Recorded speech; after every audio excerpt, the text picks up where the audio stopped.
While you're here, Congresswoman, I want to ask you, the White House released a statement blaming Democrats for some of the rhetoric that elected officials have had, including you. They blame Democrats for criticism of ICE for last week's shooting at that ICE facility in Texas, and they named you specifically for some of the comments you have made about ICE in the past. What's your response? Well, look, my response is I just had a state representative, a Republican Arizona state representative, call for me to be hanged. He called for my execution. If the White House was actually going to go after people who are inciting political violence, they should go after people like that. But the reality is that we have an authoritarian government right now that is doing things that are unconstitutional.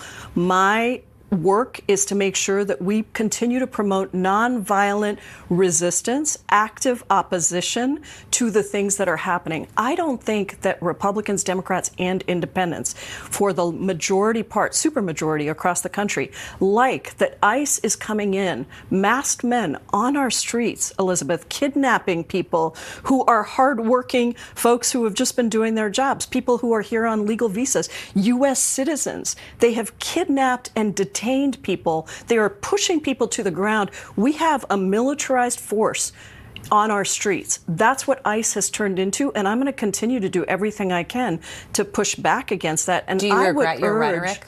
I have no rhetoric that I regret. Nothing that I have said is rhetoric that incites violence. All of it is about what is actually happening. There is nothing that I have said that they can point to that shows that in any way it's a problem. But what is a problem is that the FBI has taken about 20% of their staff and put them on immigration instead of going after drug cartels, instead of going after violent criminals. What this administration is trying to do is to target and, divide the American public around immigrants. But what they've forgotten is that we actually are a nation of immigrants. And the vast majority of Americans don't want, yes, they want to go after the worst of the worst. That's what Donald Trump said he was going to do. What they don't want to do is go after the people that are doing work in their communities, that are contributing to the economy every single day, and target those people simply because of what language they speak or what they look like.